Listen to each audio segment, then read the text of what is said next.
ನಮಸ್ಕಾರ. ಕನ್ನಡ ನುಡಿ ಕಲಿಕೆಗೆ ನಿಮಗೆ ಸ್ವಾಗತ. ಚೆನ್ನಾಗಿದ್ದೀರಾ? ಹೌದು, ನಾನು ಚೆನ್ನಾಗಿದ್ದೀನಿ. ಈಗ ಈ ಪಾಠ ಶುರು ಮಾಡೋಣವಾ? Shall we begin this lesson? Yes, we shall. I will not repeat what we learned in the previous lesson. You may replay that lesson and recapitulate. In this lesson, we learn a very easy but at the same time very useful usage in Kannada.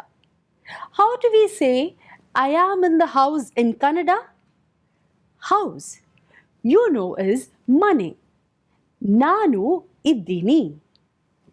Nanu maneyalli iddini. Here, adding alli indicates the location, so mane alli is maneyalli, means in the house. Nanu maneyalli iddini. We will discuss this mark of location a little later in this lesson. Now, let's learn about the verb form iddini. Here, the basic verb is iru. Iru, to be.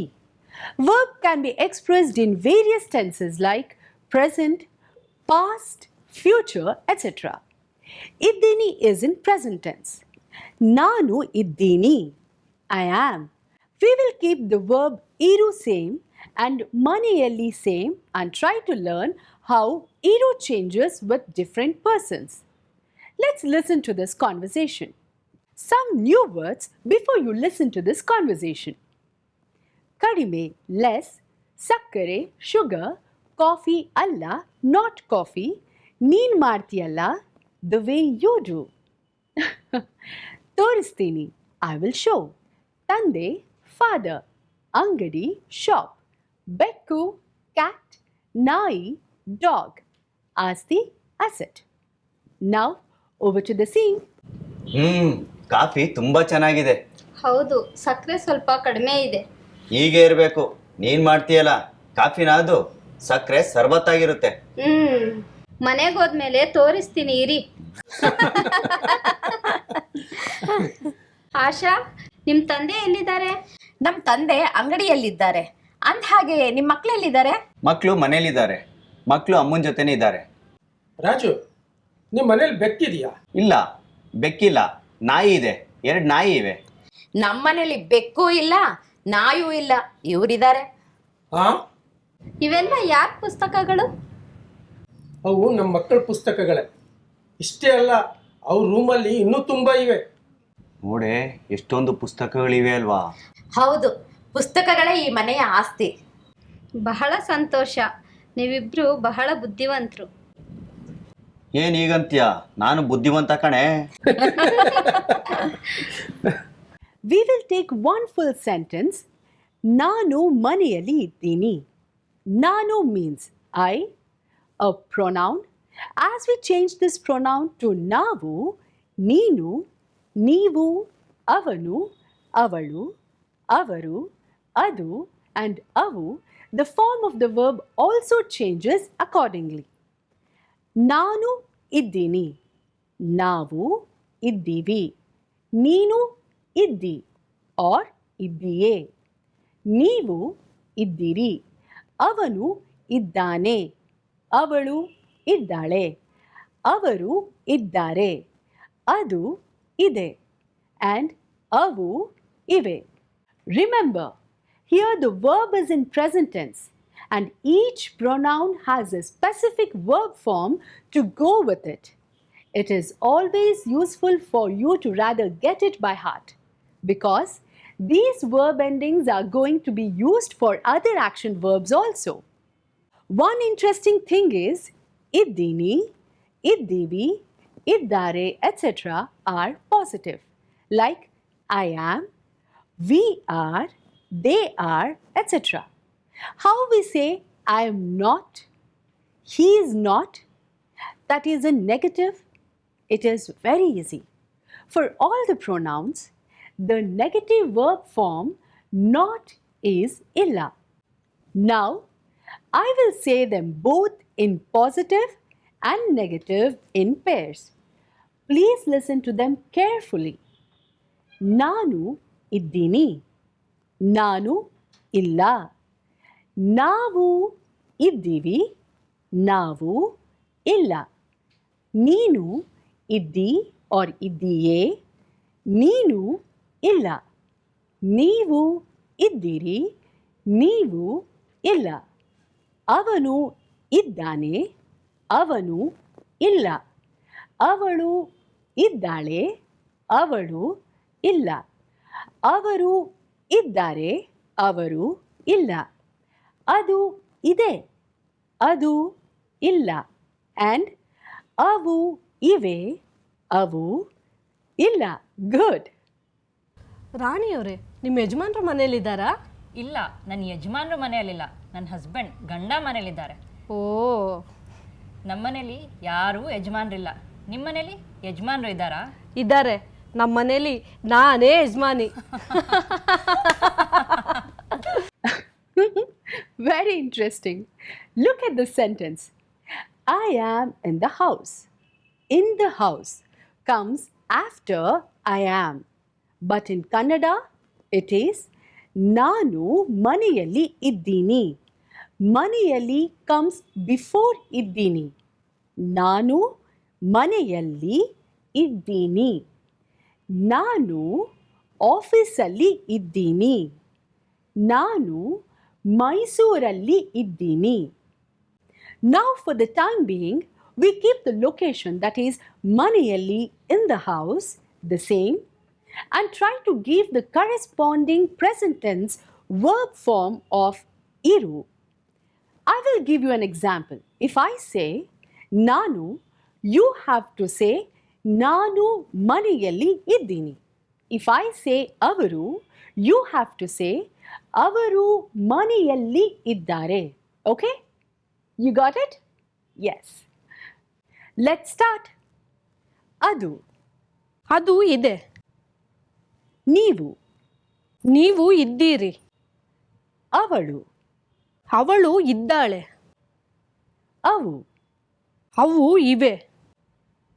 ಅವನು, ಅವನು ಇದ್ದಾನೆ. ನೀನು, ನೀನು ಇದ್ದೀಯೆ. ನಾವು, ನಾವು ಇದ್ದೀವಿ. ಅವರು, ಅವರು ಇದ್ದಾರೆ. ನಾನು. ನಾನು ಇದ್ದೇನೆ. And in the negative form? ಅದು ಇಲ್ಲ, ನೀವು ಇಲ್ಲ, ಅವಳು ಇಲ್ಲ, ಅವು ಇಲ್ಲ. Okay. You got it right. For all the pronouns, negative is illa, for not. Here, let's learn a couple of useful question words. Yaru and yenu. Yaru, who, is asked of persons, and yenu, what, is asked of non-human objects, concepts, etc.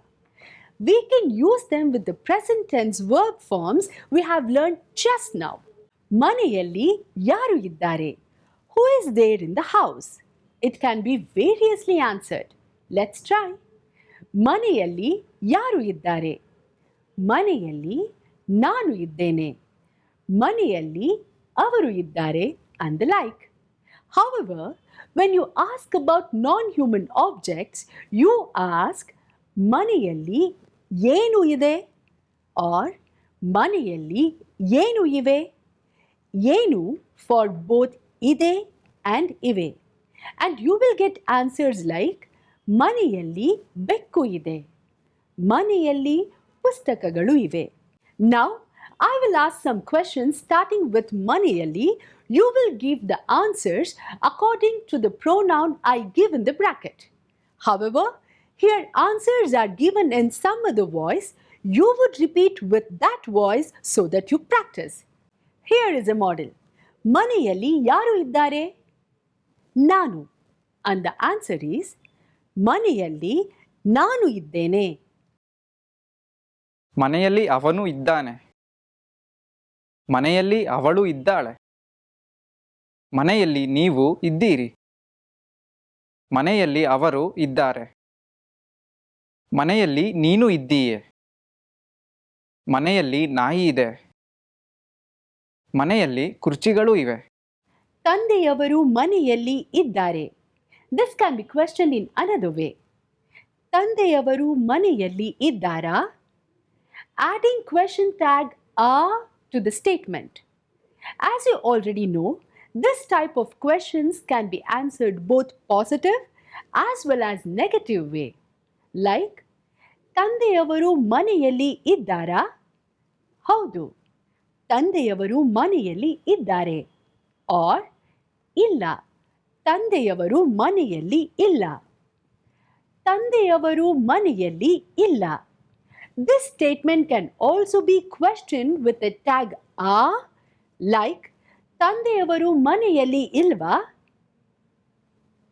Now, before we complete this lesson, let's do some exercises. Fine? We will start with ಮನೆಯಲ್ಲಿದ್ದಾನೆ. You will repeat it and then I go on giving more words.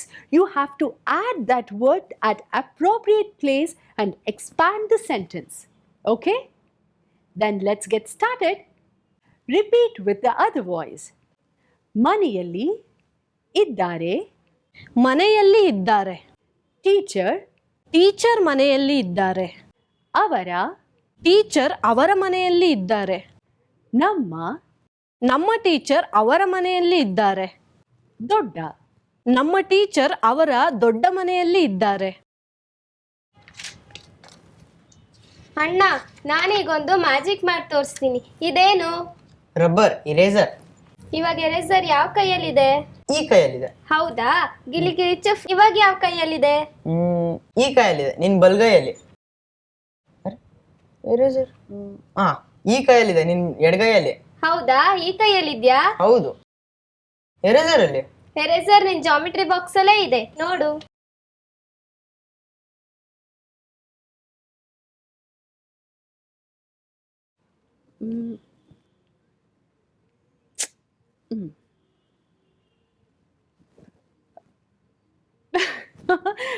Okay, whatever.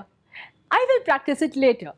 For now, let's say ಈ ಪಾಠ ಇಲ್ಲಿಗೆ ಮುಗಿಯಿತು. ಮುಂದಿನ ಪಾಠದಲ್ಲಿ ಮತ್ತೆ ಭೇಟಿಯಾಗೋಣ.